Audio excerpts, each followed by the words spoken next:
Halo, Assalamualaikum warahmatullahi wabarakatuh. Bertemu lagi dengan saya, Indria Talenta, NPM 171203994. Nah, pada kesempatan kali ini, Indri akan berbicara mengenai 3 hal. Yang pertama, sejarah kolonialisme. Yang kedua, sejarah kemunculan uang. Dan yang ketiga adalah perkembangan pemetaan dunia.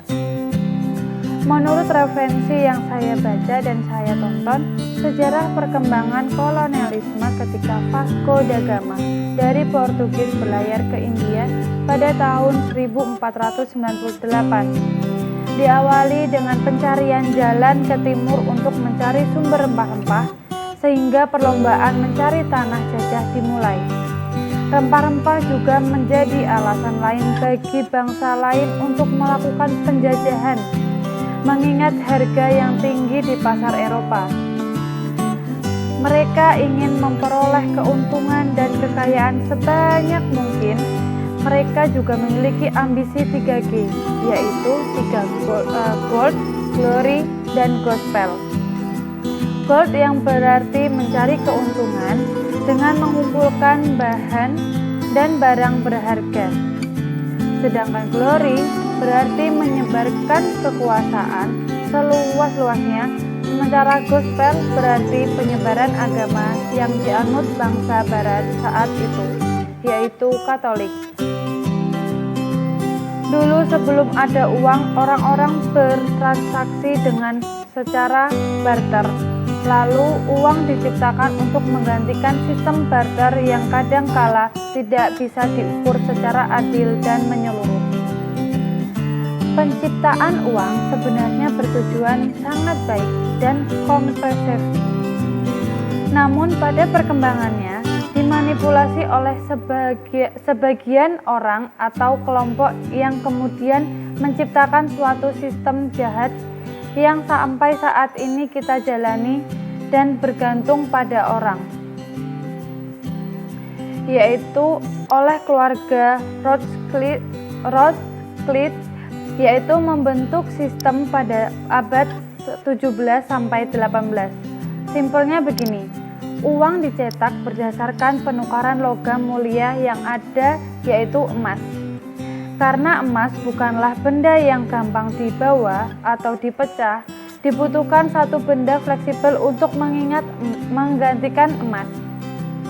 Karena kertas yang dilegalisir oleh bank kemudian membuat peraturan 1 kilo emas setara dengan 100 perak.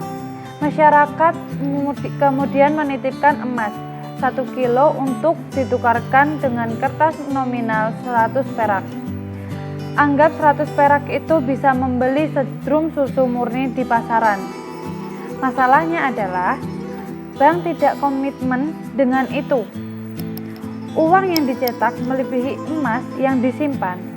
Masyarakat tidak pernah tahu berapa emas yang disimpan di bank, sehingga bank secara leluasa mencetak uang tanpa memperhatikan cadangan emas.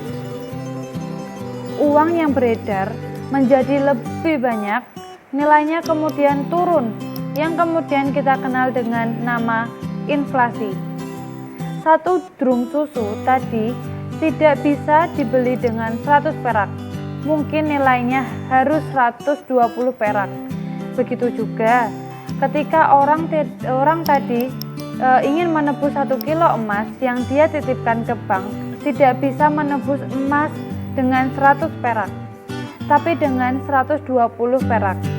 Dari sini kemudian memperbudakan modern dimulai sampai saat ini hanya dengan kompleksitas yang lebih tinggi. Di dunia modern, semua mata uang berpatokan pada dolar Amerika. Dolar dicetak oleh Federal Reserve, yang sebenarnya bukan milik pemerintah Amerika, tetapi milik swasta, kumpulan keluarga Rothschild dan kroni-kroninya. Federal Reserve lah yang mengontrol dunia melalui kebutuhan akan uang. Apa yang kita dapati, alami, dan butuhkan dikontrol oleh sekelompok orang. Kenyataan ini bukan tidak mau kita harus jalani. Oke, Bagaimana cara mengontrol manusia? Gampang. Bikin manusia ini bergantung dengan uang. Kebutuhan akan uang adalah yang paling penting, harus ditanam di benak manusia. Ciptakan gaya hidup, promosikan melalui media yang mereka miliki. Gaya hidup menciptakan hutang. Kebutuhan akan rumah, mobil, dan fashion akan menciptakan hutang, plus bunga bagi setiap individu yang hidup di dunia. Apa yang Anda lihat sekarang adalah kompleksitas yang ditimbulkan. Ada orang bekerja 12 jam sehari untuk merampok, untuk bertahan hidup. Ada yang menjual diri, ada juga yang sukarelawan menurut pemerintah untuk pergi ke kota baru, meninggalkan keluarga, dan lain-lain. Mengapa tiba-tiba dolar Amerika Serikat yang menjadi dasar acuan? Hal ini berhubungan lagi dengan gold standard. Ketika itu, Amerika menjadi negara yang cadangan emas terbesar, nyaris 3/4 dari seluruh cadangan di muka bumi. Sementara, tak ada satupun negara yang memiliki uang lebih banyak atau paling tidak setara dengan semua emas yang dimiliki oleh Amerika. Catatan The Balance menyebut harga $1 Amerika saat itu setara dengan 1/35 ons emas. Akhirnya, negara-negara yang terlibat dalam Bretton Woods menyepakati dolar sebagai alat penyebaran resmi menggantikan emas, meski pada transisinya berjalan dengan lambat.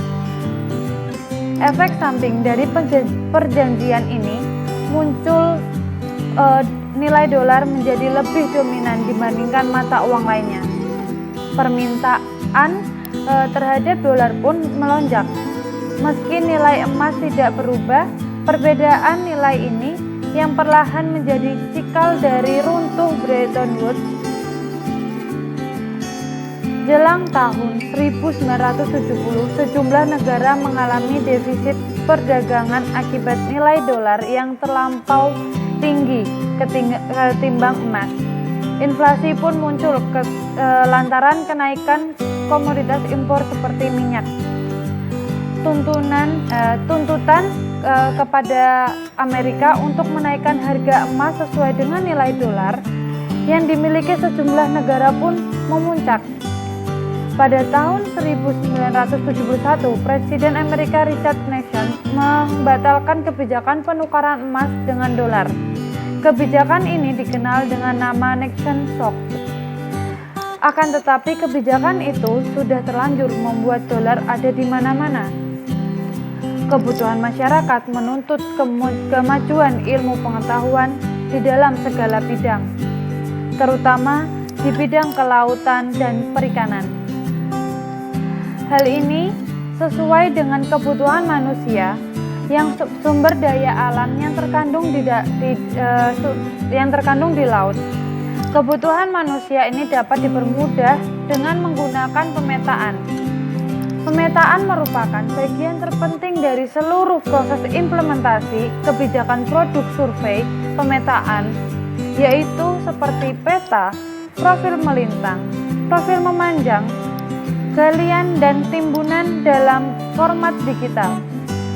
Pada dewasa ini, kemajuan teknologi pemetaan sudah menggunakan jasa satelit.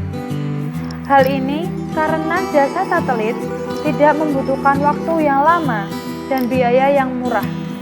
Contoh, satelit yang sering digunakan adalah satelit Landsat dan QuickBird. Di dalam pemetaan sering dikenal dengan istilah pengindaran jauh dan sistem informasi geografis atau SIG. Kemajuan teknologi pemetaan atau visualisasi saat ini mengalami perkembangan yang sangat pesat.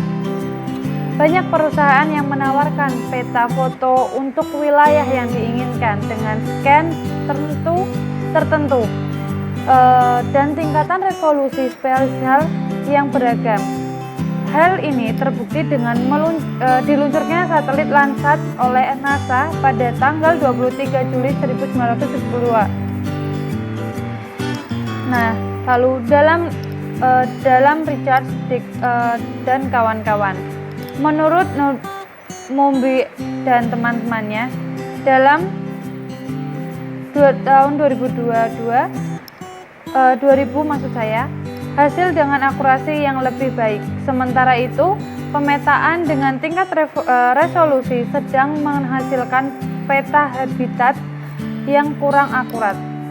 Sehubungan dengan hal di atas, menurut Siregar, tahun 2010 kemajuan yang dicapai dalam sensor satelit Indraraja, terutama dengan diluncurkannya satelit yang mempunyai resolusi spesial tinggi seperti Ikinos di tahun 1995, ini memungkinkan fitur-fitur habitat di perairan dangkal pada luas dengan luas 1 meter, memiliki resolusi spesial antara 1 sampai 4 meter, dan QuickBird dengan resolusi spesial 0,65 meter.